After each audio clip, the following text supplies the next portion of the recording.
All right, I was just watching this video from George about being married, trying to keep it together, and it got me thinking more along the lines of how I used to be a neoconservative. Let me rephrase that. Basically, how to put this here? I'm trying to put this in a summary. My my philosophy in life, I think deep down I've always been libertarian, but because I was trying to live inside the matrix, so to speak, and it is a metaphor. I don't really think we're in the matrix. But because I was trying to live in the matrix, trying to hold those 8 to 5 jobs, watching Fox News, CNN, MSNBC, ABC. Back then it was different. MSNBC wasn't what it is today.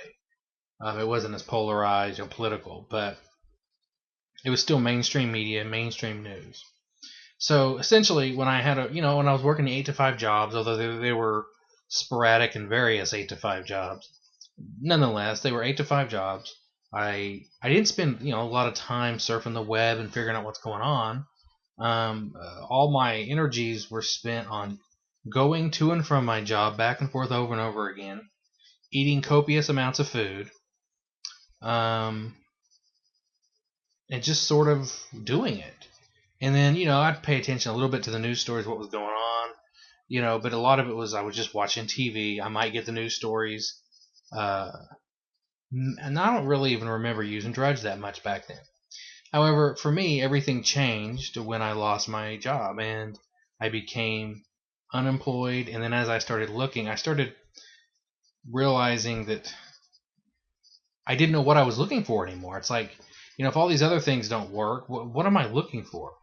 Um, and then I started getting into affiliate marketing or internet marketing, or at least I'd always kind of been into it, but I started pushing harder into it out of necessity and deciding that I thought it was best for me.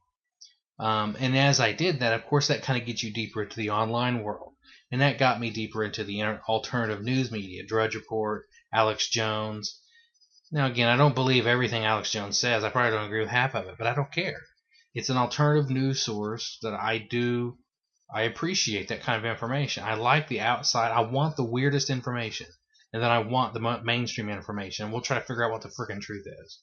But in the old days, I never got the outside the mainstream information. I always just got that one side, that same story that they passed out to all the news organizations apparently, and they just drivel on. But before I lost my job, I was essentially just a mainstream neoconservative.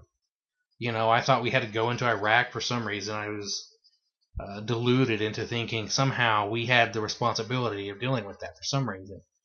And the reason is because I was never allowed to hear from a guy like Ron Paul. Back then, no one knew who he was. I mean, before '07, he was completely unheard of virtually. So, but as I become unemployed and then I started working online, I remember at the end of Bush's second term, I started getting disillusioned with the Iraq War. I started wondering, and that's a good thing for someone like when you get dug into those positions.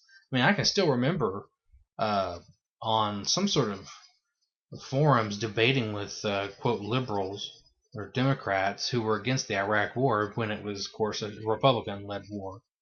And I remember saying stuff like Saddam Hussein has defied the weapons inspectors for years, and if they don't mean anything, we need to do something now, take care of this, and blah blah. I mean, I was just, it's disgusting. But you know why that was allowed to flourish? Because no one had the knowledge to really argue against it the way like someone like a Ron Paul or a Tom Woods can or would.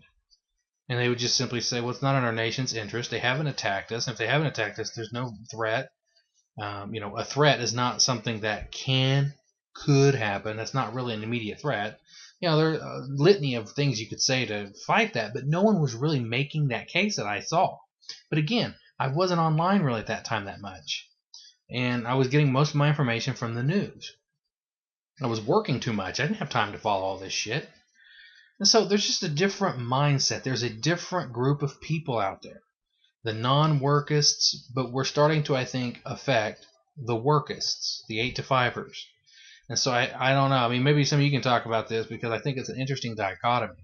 But that's where my break from reality, so to speak, came from.